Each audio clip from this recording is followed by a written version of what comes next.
Okay, Assalamualaikum warahmatullahi wabarakatuh. Salam sejahtera kepada doktor bagi subjek falsafah itu Dr. Irfan. Dan nama saya Ahmad Aswad Walid.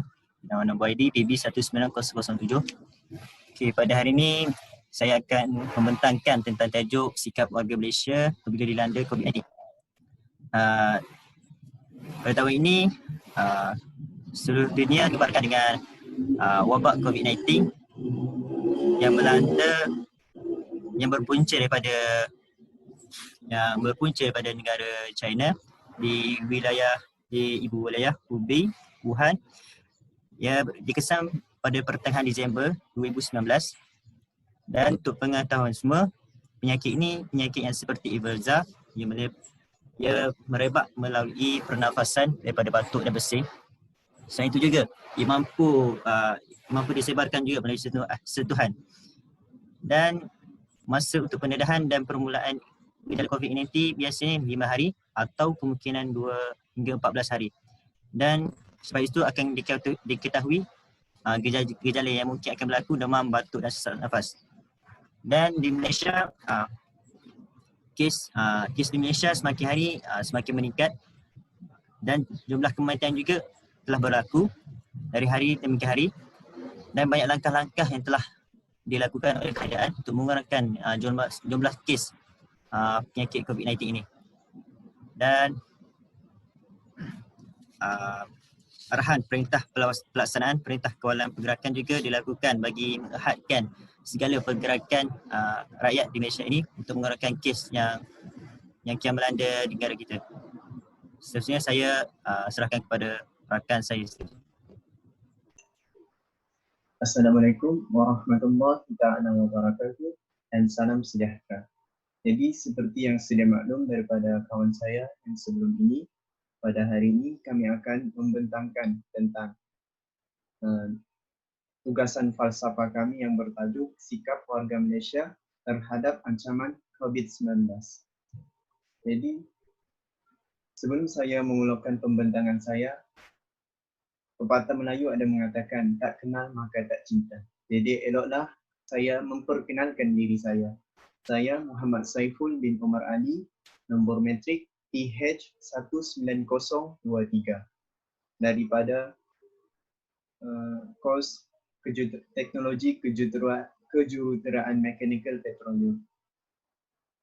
Jadi saya teruskan dengan share screen.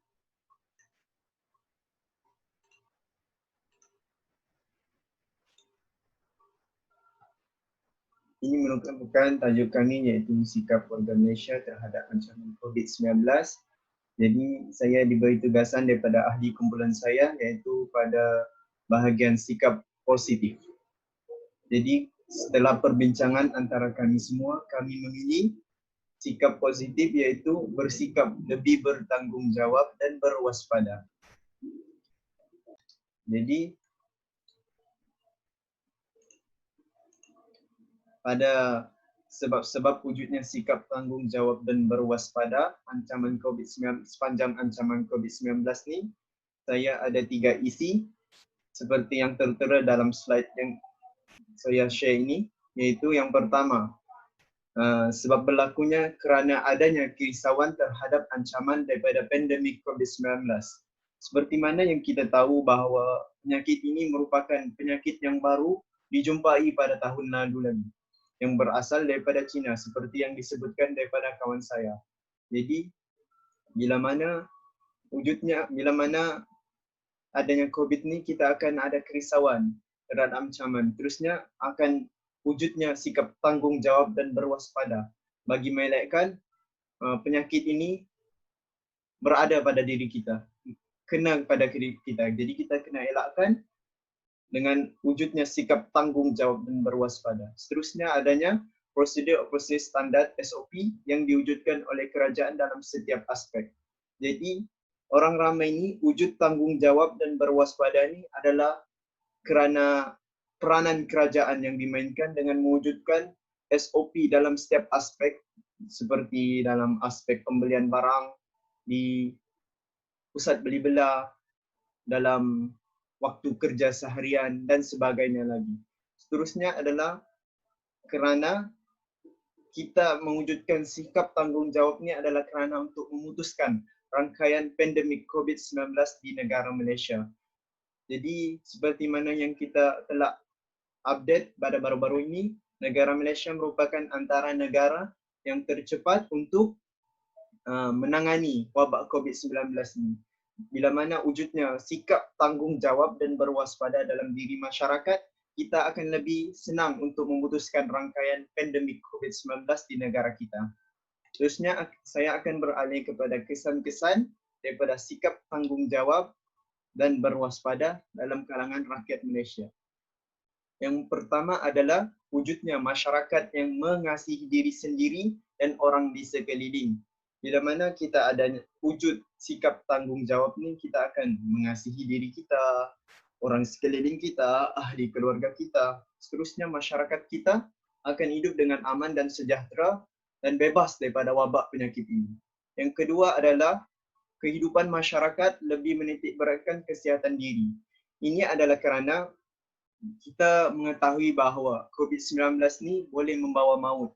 Jadi dengan adanya sikap tanggungjawab ni, kita dapat memutuskan rangkaian COVID-19 dan mengurangkan kadar kematian di negara kita akibat daripada COVID-19. Contoh daripada kita menitik beratkan kesihatan diri adalah dengan mencuci tangan, memakai penutup mulut di kawasan awam dan sebagainya lagi. Yang ketiga ialah ibu bapa lebih mengambil berat terhadap perbuatan anak-anak. Ini adalah kerana seperti yang saya maklumkan dalam slide kedua tadi, iaitu pandemik COVID-19 ni boleh membawa maut. Jadi ibu bapa perlulah prihatin terhadap perbuatan anak-anak agar diri mereka dan anak-anak mereka selamat daripada COVID-19. Yang keempat adalah keselamatan diri sendiri, ahli keluarga dan masyarakat lebih terjamin. Ini adalah kerana kita bila wujudnya sikap tanggungjawab, kita akan merasa aman dan sejahtera, ahli keluarga kita akan lebih selamat untuk hidup dan sebagainya. Yang kelima adalah negara boleh bebas daripada pandemik COVID-19. Jadi kesan yang paling memberi kesan kepada negara, yang memberi kesan sikap tanggungjawab yang paling berkesan adalah negara boleh bebas daripada COVID-19. Jadi negara kita akan lebih senang dan mudah untuk membuat ekonomi seperti yang sedia kala, kehidupan masyarakat dengan lebih tenang dan sebagainya. Dan seterusnya masyarakat akan lebih mudah untuk membuat kerja. Jadi itu sahaja daripada saya, pesanan saya yang terakhir. Semua harap dapat berada di rumah dalam keadaan baik dan sentiasa mengikuti perintah daripada kerajaan. Jadi pesanan saya, stay safe, stay at home, kita jaga kita. Sekian, terima kasih. Assalamualaikum, nama saya Abdullah bin Mudin dengan ID TH19026 daripada Fakulti Kejuruteraan Mechanical Petroleum. Hari ini saya akan membentangkan tentang usaha-usaha memupuk sikap tanggungjawab sepanjang COVID-19. Ada dua pihak yang memainkan peranan yang sangat penting dalam memupuk sikap tanggungjawab ini, yaitu pihak kerajaan dan pihak ibu bapa. Kedua pihak ini amat memainkan peran penting. Pihak kerajaan memainkan peranan dalam memperketatkan undang-undang seperti mewajibkan penggunaan topeng muka, mewajibkan penjagaan jarak 1 meter, dan dilarang keluar rumah tanpa sebab yang munasabah, yaitu ketika PKP, yaitu Perintah Kawalan Pergerakan. Pihak kerajaan juga mengeluarkan banyak SOP,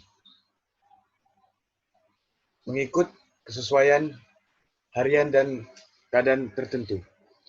Seperti seorang saja yang boleh keluar rumah ketika waktu PKP, dan larangan pembukaan premis ketika waktu PKP juga, dan premis dibenarkan buka selepas waktu PKP, yaitu PKPP. Perintah Kawalan Pergerakan Pemulihan. Seterusnya, pihak kerajaan juga mendedahkan kepada masyarakat tentang bahayanya COVID-19 melalui beberapa media, yaitu iklan televisyen, liputan berita, dan media sosial. Media sosial inilah yang memberi impak yang sangat besar, karena zaman sekarang ramai orang mempunyai telepon pintar yang membolehkan mereka mengakses media-media sosial seperti Instagram, Facebook, Twitter, dan lain-lain. Seterusnya, peranan ibu bapa. Ibu bapa seperti yang kita ketahui, ibu bapa ini ialah contoh tauladan untuk anak-anak dan seisi keluarga.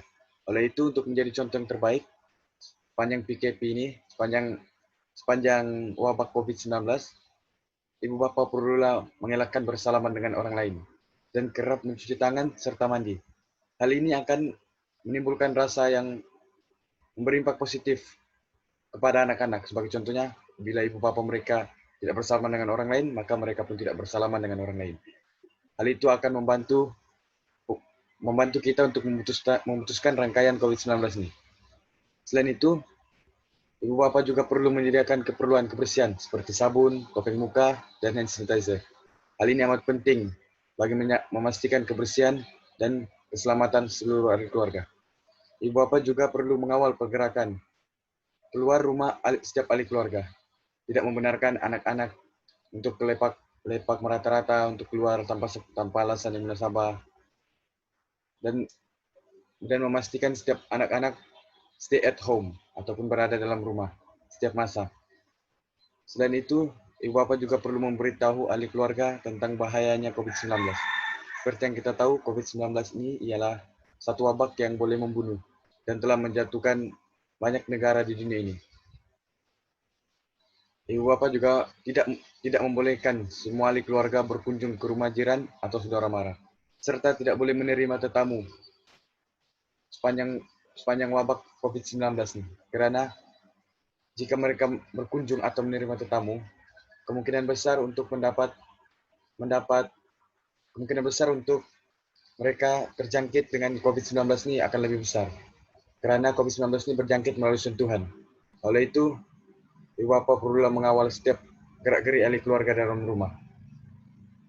Seterusnya, sikap warga Malaysia terhadap ancaman COVID-19, yaitu sikap negatif. Rakyat Malaysia, segelintir rakyat Malaysia tidak patuh arahan. Untuk lebih jelas tentang sikap warga Malaysia yang tidak mematuhi arahan ini, diserahkan kepada sahabat saya. Itu saja daripada saya. Sekian, terima kasih. Okay, Assalamualaikum warahmatullahi wabarakatuh. Nama saya Muhammad Amin bin Muhammad Syukri, PC 19093 daripada Putih Film. Okey, hari ini saya ingin berkongsi sebab-sebab mengapa masyarakat kita tidak patuh akan arahan yang telah dikeluarkan oleh kerajaan untuk memutuskan rangkaian COVID-19 ini. Okey, pertama sekali, sebab mengapa mereka tidak patuh akan arahan ialah kerana kurangnya disiplin diri. Kurangnya disiplin diri ini kita boleh melihat daripada faktor taraf pendidikan yang diterima di kawasan itu. Bila mana terdapat perbezaan dari sudut taraf pendidikan diterima, maka terdapat sedikit perbezaan jurang kita disiplin masyarakat tersebut. Okey, masyarakat yang mempunyai taraf pendidikan yang tinggi selalunya mereka ini lebih disiplin kerana mereka telah dididik semasa zaman universiti mereka, dan mereka yang tidak mempunyai taraf pendidikan, mereka selalunya tidak tahu apa itu disiplin. Disiplin ini mereka ibarat tak ada apa, benda ni biasa, benda ni normal. Okey, seterusnya ialah mengapa mereka tidak patuh akan arahan ialah kerana mereka ini pentingkan diri sendiri. Pentingkan diri sendiri ini kita boleh melihat dari sudut tidak mengendahkan sesiapa.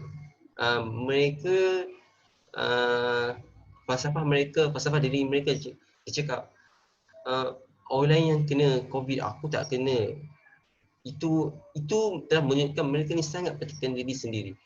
Mereka tak fikir bahawasanya kalau mereka terdedah dengan kawasan yang berpenyakit, so ini sangat membahayakan bukan sahaja dia, malah keluarga serta seluruh masyarakat setempat. Okey, yang ketiga, mengapa mereka ini tidak patuh akan arahan ialah kerana mereka ini mempunyai sikap sambil lewa. Sikap sambil lewa ini kita boleh melihat di mana mereka ini tidak mengenakan SOP yang telah dikeluarkan oleh negara kita. Sebagai contoh, kerajaan telah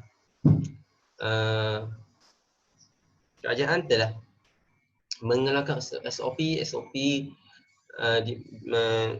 bila kita ingin keluar harus memakai face mask, perlu cuci tangan, menggunakan hand sanitizer.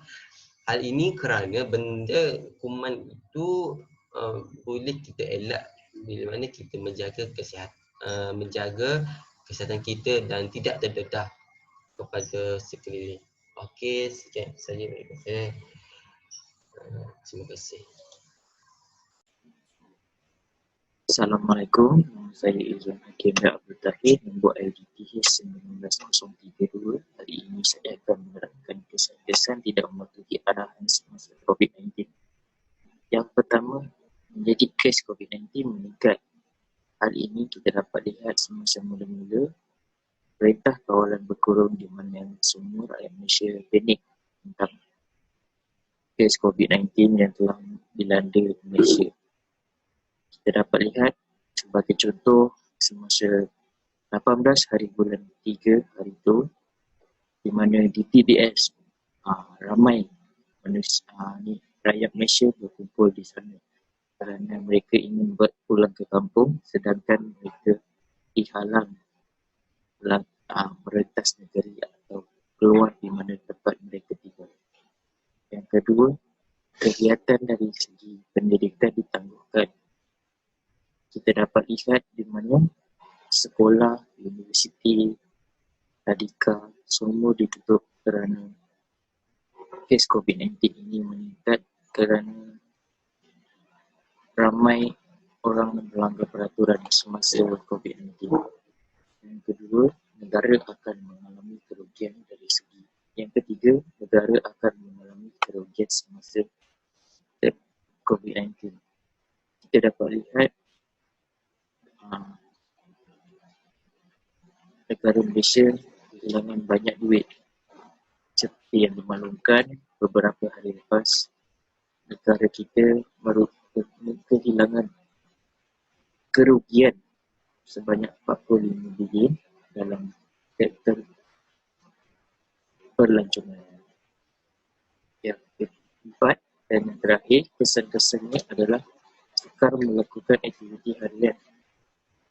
Kita sebagai rakyat Malaysia selalu pergi ke pasar, pergi ke membeli belah untuk membeli makanan harian, dan ini menjadi sukar untuk rakyat Malaysia melakukan hal tersebut kerana ramai rakyat Malaysia yang melanggar peraturan, yang tidak memakai topeng ke, tidak memakai hand sanitizer, sakit tidak duduk di rumah dan macam-macam. Sekian daripada saya. Sekarang saya akan serahkan kepada kawan saya. Okay, Assalamualaikum. Saya terus pada tajuk saya pada bahagian saya sendiri. Okay, tajuk sini adalah usaha untuk membendung masalah. Antaranya ialah mengetatkan lagi kawalan dengan melakukan tinjauan di tempat-tempat yang memberi tumpuan. Tempat yang memberi tumpuan ini adalah seperti pasar raya, kedai-kedai makan atau yang seumpama dengannya. Kerana